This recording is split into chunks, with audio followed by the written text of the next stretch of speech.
Good afternoon, everyone.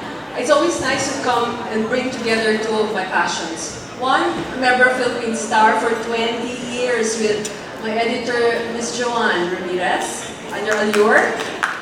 Star forever, right? It's 20 years.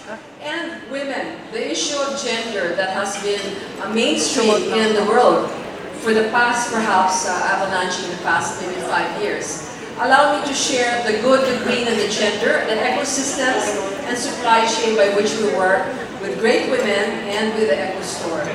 What we've seen in the world today is that we have a lot of our micro-entrepreneurs, our small women, with the inability to reach the global market. Sometimes it's not even the global market, sometimes it's also the national market. And that whole issue has often been because of the lack of a supply chain or the weaknesses in the spaces of supply chain. We are social entrepreneurs. Therefore, the purpose that we do business with must always impact either social or environmental issues. And women is one of those in the one of the social issues we choose to solve. We also know that internationally and globally, these are the metrics, that there is 85% right now that is a buying public, and these are women. They make decisions for all the major purchases, and it's growing steadily through the years. We also find out that women 57 years old and above are the greatest customers because they really spend money, also on women. But whichever way, a force on the economic scale right now that we must look at is that of the woman consumer. What we've been doing in Great Women and Eco Store, two of my social enterprises of which I've co-founded with two of my other business partners, has been focusing on the work of the good, the green, and the gender. All about inclusive business and basically looking at the gaps within the supply chain that we work with and working with platforms to make sure that we begin from the bottom of the pyramid into a market that we hopefully can bring to the global space. So green is Eco Store, Environment Community Hope Organization, and everything has been about healthy lifestyles. When we look at what we've done for the past 11 years, it's become a whole system of working together with people in the supply chain of green, farmers, producers, other women entrepreneurs, that has brought us, as Eco Store, to be one of the top 50 companies to the Asia-Pacific region. So I'm proud to say this because when we launched Eco Store, a year into working, we realized, hey, we're all women, and we're helping 86% of our supply base as women, and 90% were women buying from us. So we became a natural women helping women running a store being run by women. So we're all about organic. Allow me to just show you that we're small. We choose to be small. We want to make sure that the personalized touch is still there, and that's what keeps us as social entrepreneurs on our toes. We have our different groups around the country, but I think the differentiator here is that the work we do on the ground. We're very much into product development and really working with the very poor and trying to see how we can bring their products into a niche market. So we have all this, this is a plug, and because it's Christmas, you have to make Christmas baskets. So it's a plug. It's shameless, sorry. But it is about helping communities, and that's why I felt it's something I wanted to be able to share. So the women's space in Eco Store has done everything from being able to purchase coffee from areas that have been full of war. That's why we have Peace Coffee and Women in Coffee. We also have all our different kinds of vegetables and our farmer women who come and give us the healthy produce that we sell in the eco market. So what has happened is that Eco Store has been, in a way, looked at as a prime mover when we first launched 11 years ago. Just recently, another green advocate, Gina Lopez, passed away. And we have come into a beautiful synergy in coming up with this partnership. From here on, the stores of G staff will be run by Eco. So it's really a partnership that we've been looking at that is going to just be moving forward in this space. The good that we do is through the Ecosi Foundation, product development. We're about putting together platforms that collaborate for people that are like-minded, as well as grants from international groups, LGUs, NGOs, as well as government. So it's all about how do we help the communities and what they lack. What we've seen as women is that the small micro-entrepreneurs cannot do it alone.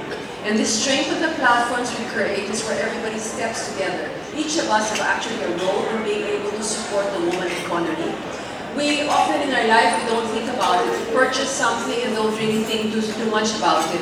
But when you begin to see that if you choose to purchase from a product that is a woman-owned business, it actually helps the families of those women much more than it were if it were just a male-dominated business. It's not about picking the men-owned companies, no it's not. It's just about trying to strike a balance and being able to show that perhaps we can just put a little bit more of a focus on women-owned businesses so that we can help bring them up to the market.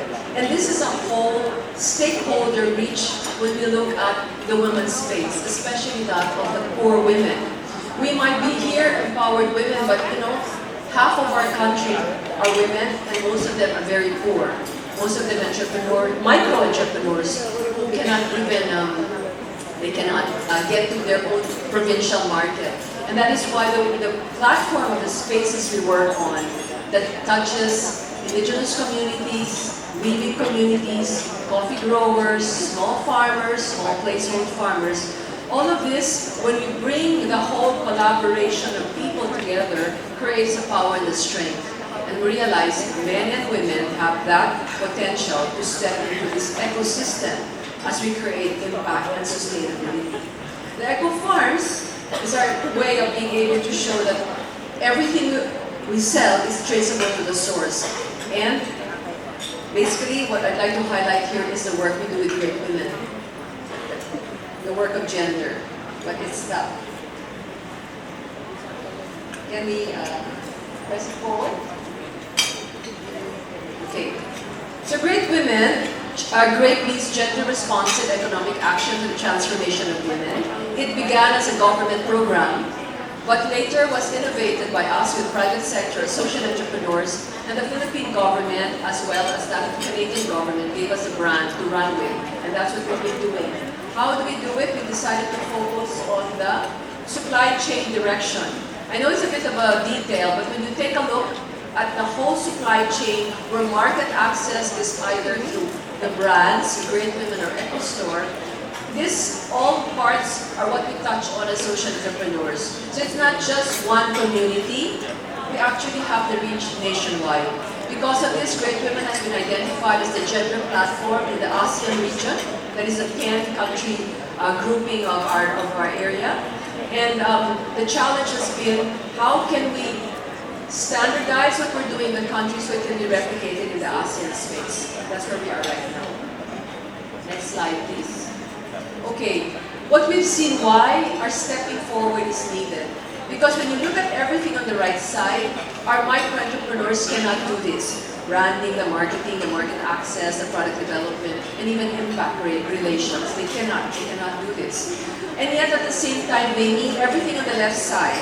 Or rather, everything on the left side. And that's what we've done all around the country, focusing only on textiles for the past year and a half. This jacket I'm wearing is an upcycled thread, which is a great woman piece, and it's really about highlighting slow fashion. But more of that is culture and heritage slow fashion. We touch all these weaving communities all around the country, and I'm very proud to say for the first time, our country has a micro yarn spinning facility in Iloilo, which we opened just a week ago, which will now give us our own blended yarns. This has never been done in the country. So we're going to have pineapple, banana, bouquet, cotton, and I think we're going to have to look out for that. Because if we can bring those yarns to our weavers, and our weavers can now create textiles, and our textiles go to our designers, and our designers put them together, we have a truly Filipino-made piece all the way up that we can be proud of. And these are our weavers. When people say to me, what are you doing with Great Women? Yes, you're selling textiles and all these things. But at the end, no, it's all about the empowered woman. The product that we as a platform of Great Women put together is actually the empowered woman. And that's who they are. Indigenous peoples who never had market access, people who never could sell. They're selling here now, coming up in all these big niche markets. is I think this is what we're so proud about. Because at the end, when we empower the woman, and globally we know this statistically, that you put money in their hands, the next generation's health, life, and education is so much better than that if you were not giving them the money. Okay? So I just have to show this picture because I think this represents where we want to go. When Christian Louboutin called us and said he wanted to do a bag with us, I said, are you serious? Well, we did it. And when we launched this with him, internationally all over the world, on a limited edition, it was our little women who were so proud to know they were part of this supply chain. And for us to know we were the ones in between who brought this together. So this is where we want to take it. From the bottom of the pyramid, all the way up to a global space. We had to open a little bit of an apparel collection, but at the end, it's being able to highlight. Oops, I lost it. Excuse me, I lost my slides. Did you get back some slides? I think the last slide was corrupted. Oh, it's corrupted. Okay. What we're trying to do is not just buy what is ethnic or showcase what is ethnic, but to be able to create revitalized modern heritage textiles that we can use in a day-to-day way. Unless we can use our culture every day, it's going to be very hard for the local textile industry to be able to up itself. What you see on the screen are our bagobos, the Gabawa textiles. They are totally contemporary. So this is where we're going with our modern heritage textiles. And to just show you how excited we are to see what we can come out with our blended yarns, all for the fibers. And because it's been brought into the ASEAN region, the game you want to play is what can we teach the region about the best case examples when it comes to women in the supply chain, either being food, coffee, or that of textile. On that note, I think that the empowerment of women in the space of entrepreneurship means that there has to be platforms where women come together and the men support the women within the spaces so that the maximum impact can be created in the work that we do to empower women not just emotionally, mentally, but likewise economically. Because it's when you put the money in their hands, does the power come with it. And that's what we teach them, the economic empowerment of women. On that note, thank you. Precisely what we started on, that it's all about creativity and seeing what we can create. And with that as our starting point, we are also actually able to give livelihood to people as well. Is this what you think is what makes a woman as an entrepreneur maybe different from any other entrepreneur, let's say? Well, I think what makes female entrepreneurs today amazing. I think first of all, I think today it's women have no limits anymore. Before more women were confined to the home and they were celebrated doing that. But now women have more options. You can put up your own business. You can also contribute to the household income. And it's an amazing time to do it, to be an entrepreneur today, because especially with social media and the internet, you no longer need a huge amount of capital to have a store. You can start a business even if you're a young woman on social media. But of course, that this generation also faces a different struggle. Being a woman entrepreneur today also means that there's this frustration. You want to be successful in your career, but also there's a huge amount of pressure to also be a successful woman in that way. Be a great mom, be a great sister, to be a great wife. And I think that's what a lot of female entrepreneurs struggle with. There's so many opportunities today, but that's really what women face. And I think the more women leaders there are out there, it's showing to the younger generation that yes, there are no limits to what you can do, and you can become future leaders too. Well, Ms. Mirna, you're maybe living proof of the fact that you started your business a very long time ago, and you also raised, I think, four daughters, if I'm not mistaken. Just to note that I had to read through your CVs, and in her CV, the first line are the accomplishments of her 4 daughters, and then all her 1 million other accomplishments, and that was very impressive for me. So tell us how you did it. Well, I started as a micro-graduate in the capital of and I started as a micro entrepreneur with a capital of 5,000 pesos. And many people will ask how I did it. But I was a salesperson. I tried to sell as many things as I can. Whatever is there in the market, I try to sell it, and that's where I started. And later on, of course, I always believe that we can grow better even as a woman, because my background was actually commodity trading. So I was really gearing towards bigger, bigger scale. But because I'm a woman and in the Chinese family, normally a woman is considered a second-class citizen as a, cultural custom or whatever. And so I had to strive by myself. And in striving by myself, I believe that a woman can never be fulfilled unless their children are successful. And I believe that your success will actually mirror down to the success of your daughters. That's why I'm proud of them. Now I'm working on for my grandchildren to be It never ends. Yeah. Influence never ends. It goes to the generation. And of course, I never forced them to become an entrepreneur. I gave them leeway. But at their young age, I really look at them and analyze them already, whether they will become an entrepreneur or become a professional. And then I develop and push them in such a way that they will be happy in their life, that they will be somebody that they want to be through my help and my daughter's help, everybody's help around me. So that's it. I think it was a recurring theme also this morning. The fact that, the women I had in my panel were already all successful career-wise, but they measured their success, their real happiness, on whether their family was happy, on their children's success, as you mentioned. And, I was noticing, Miss Jeannie, that the type of job or the type of business you set up has a different objective rather than just financial benefit. Is that the way that a woman measures success?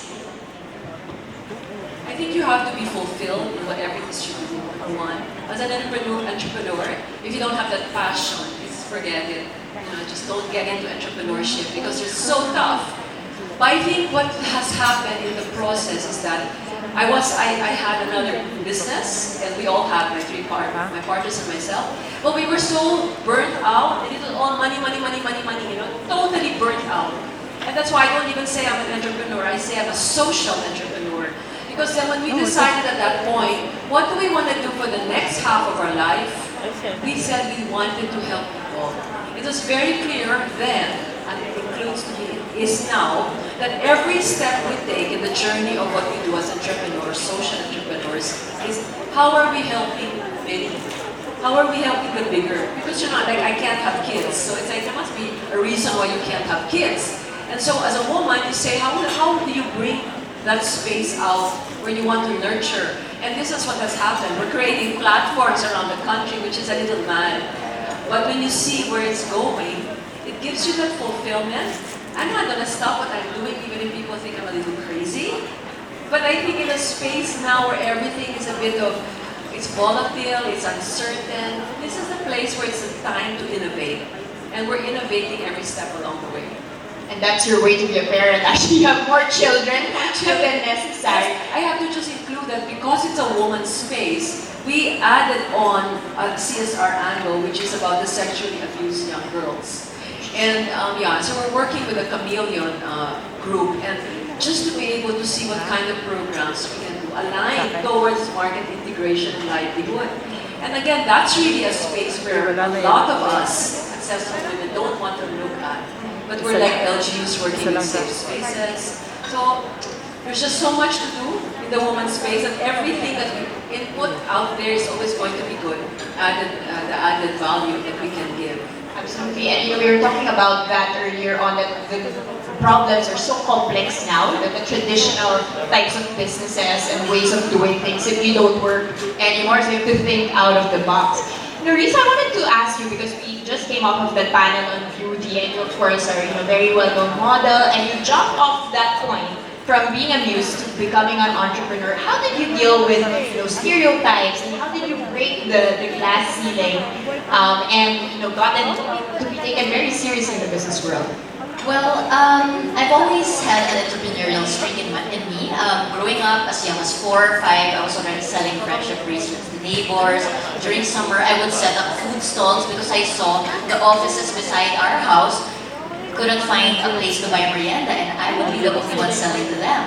And I also loved reading and writing, so I would write my own poems, short stories, or comics and sell them to neighbors and friends. So there was already an entrepreneurial streak in me. And then when I got to college and I was choosing my course, I think my mom saw it in me, and I still was a bit hesitant what course I should choose. And she goes, "No, you should take business management." Okay. Then she said, "No, you choose the honors track." Really? Yeah, you're gonna get in. And I mean, as a parent, because she graduated from UP and she came from a family of Ateneo, she said, "You can only take the Ateneo or UP test. If you take any other test, you're gonna be grounded." So I had a tiger mom who really pushed me, to go beyond the limits of women. And I think it helped growing up that I was surrounded by amazing women who showed that yes, a woman can be a great entrepreneur, also a mom at the same time. Family friends that I saw, they were working in tandem with their husbands in businesses, and I think that's very important. So I'm also very conscious about that as I raise my own daughters, that they're surrounded by examples also. And so when I got into business, I think it was very natural to me because I'm in the cosmetics industry, and as a model for over 15 years, makeup is an everyday thing. It was so natural to have my own beauty brand because it's something I lived and breathed, and I really had a passion for it because my biggest frustration was, we all, women want to wear makeup, but you don't want to makeup to harm or ruin your skin. And it was actually at the peak of my modeling career that my skin was at its worst, and I really wanted to find a solution for that. That's why Happy Skin Cosmetics really is about makeup that cares for the skin. I just wanted to comment also on what Mirna mentioned a while ago, that I think we all have this mom guilt, whether you have your own business or you're working in a company. We have this mom guilt that I'm not a good mom because I don't have enough time for my children. And all kinds of women face that.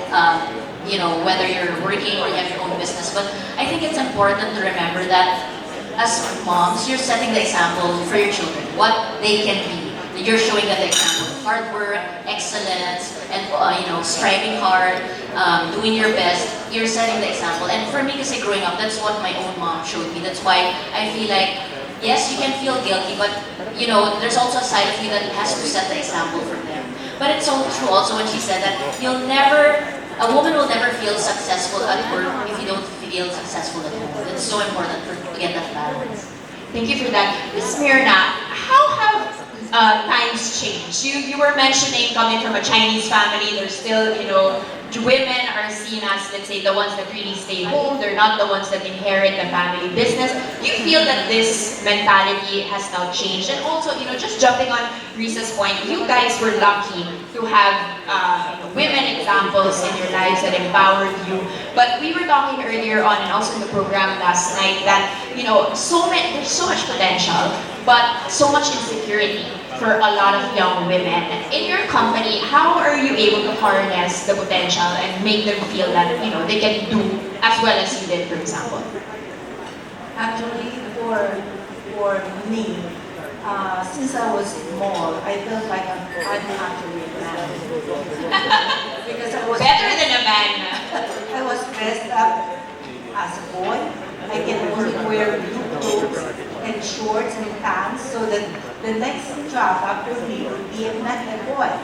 And it happened, he was a boy. So I just like, I'm always left behind.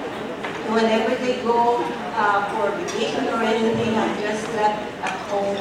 And so I was very, as a boy, I was very daring in such a way that I climb trees, I do so many things that the normal girl will not do.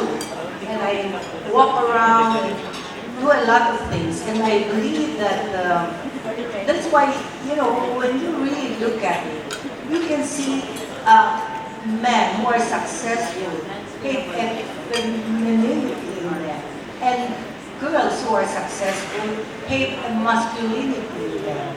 This is something that, the DNA, that's why in the 21st century,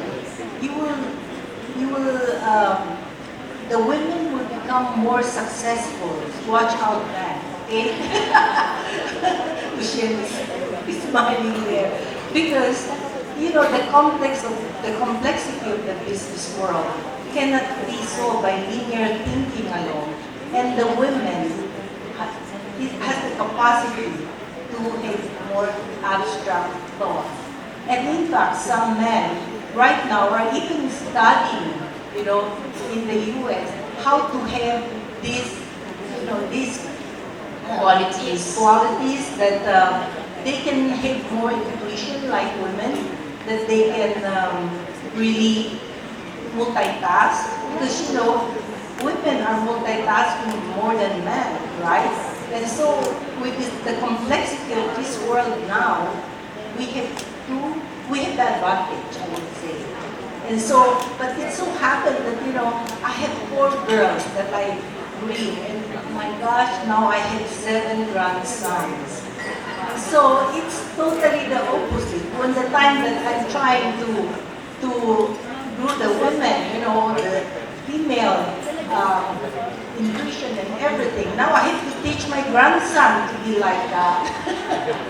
So it's a different world. Everything has changed. And sometimes when I talk in the UN or any women conference, I would say, why do you keep on talking about women? The women are now more empowered than before. Maybe, like I have a grandson that I have to look forward to. They might be left behind. So we have to also push and think of the male population, not only keep on thinking of the women. The women are right now are growing very fast, but the men, how about the boys? I love that.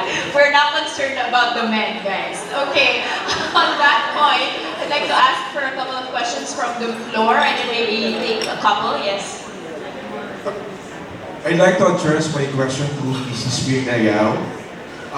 We call her MTY. I used to be the group brand manager of Mrs. Yao here.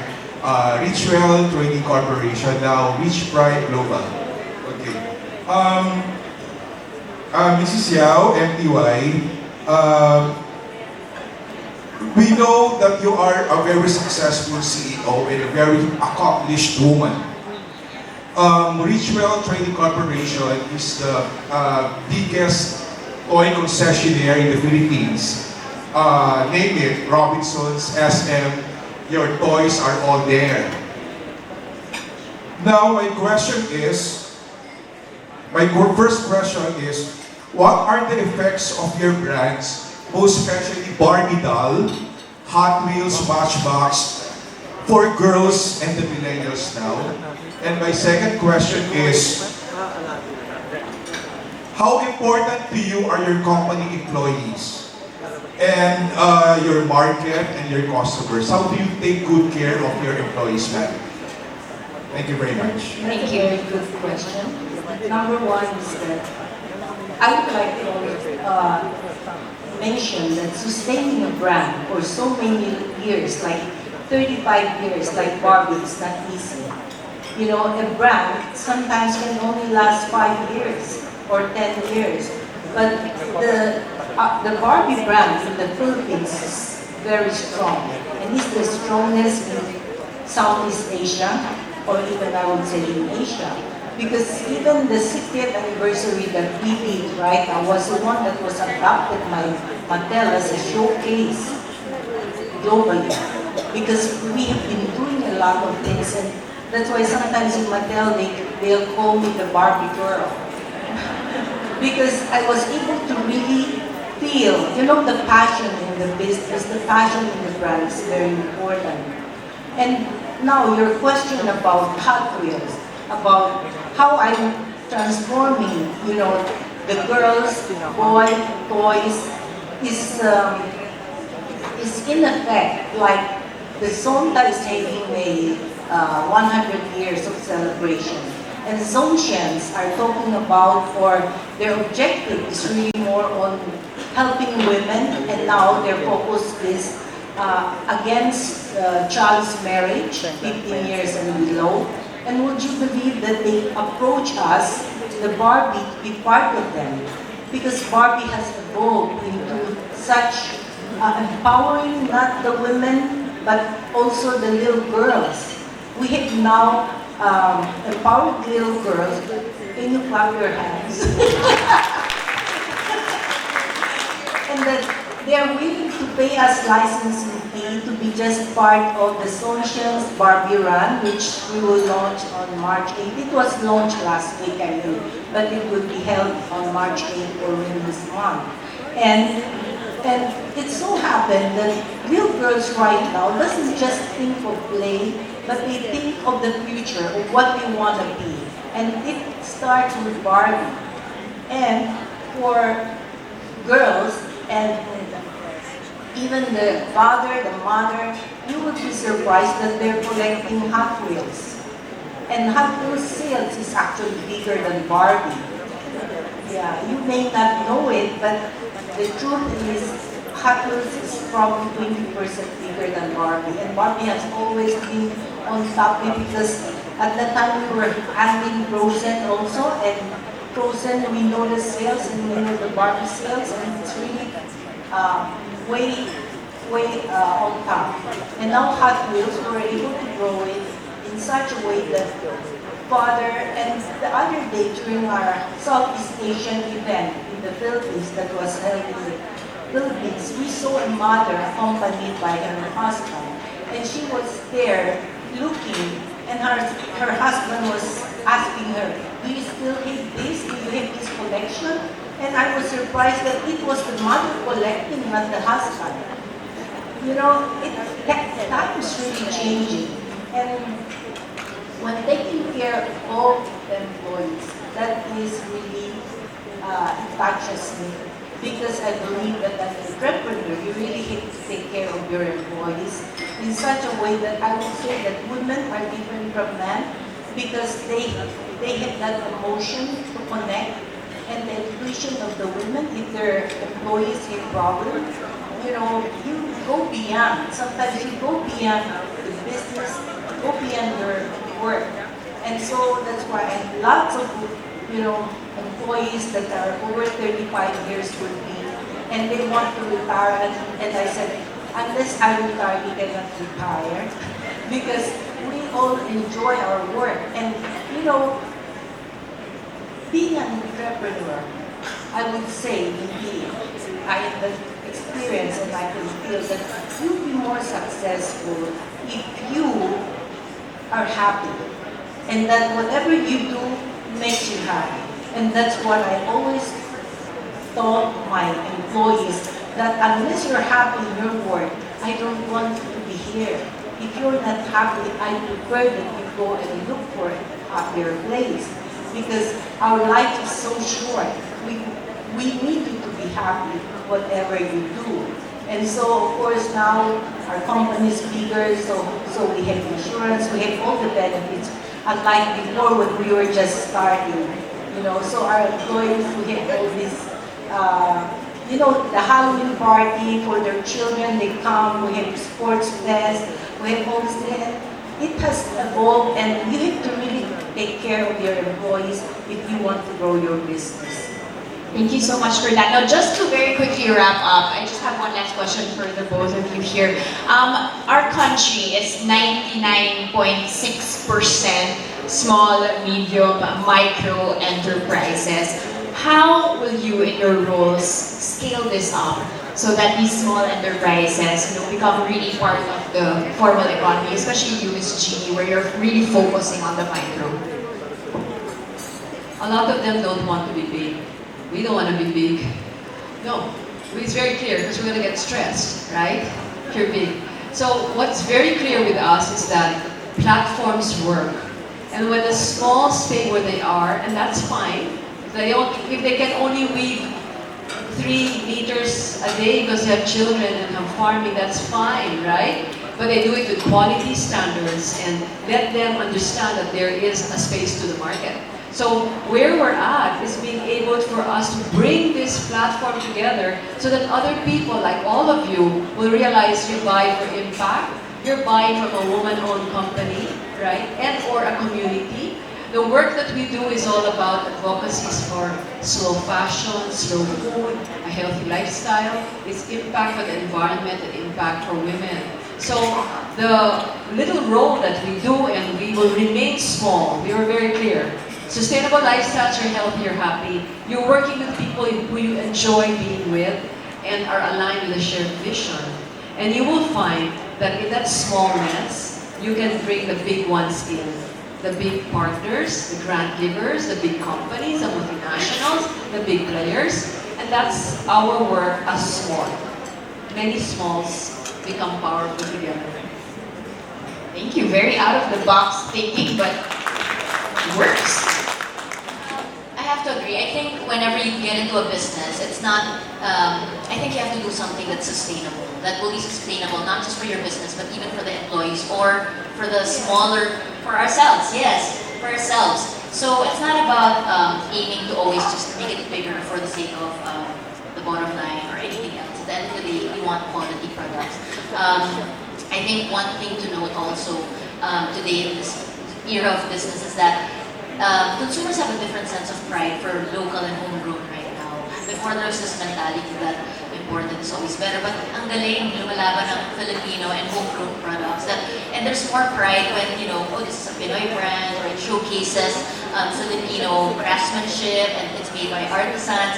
So I think that's a very exciting space and thing to consider, especially for those who want to get into the entrepreneurship today. Because, you know, the pride for Filipino products is so different, and it's an exciting time to start now. Exactly, so change the game, passion and purpose when thinking of your businesses. Thank you so much, ladies, and thank you, audience. Last panel to go. You've been such a great audience. Thank you very much to our speakers. At this point, we would like to invite up on stage Mr. Miguel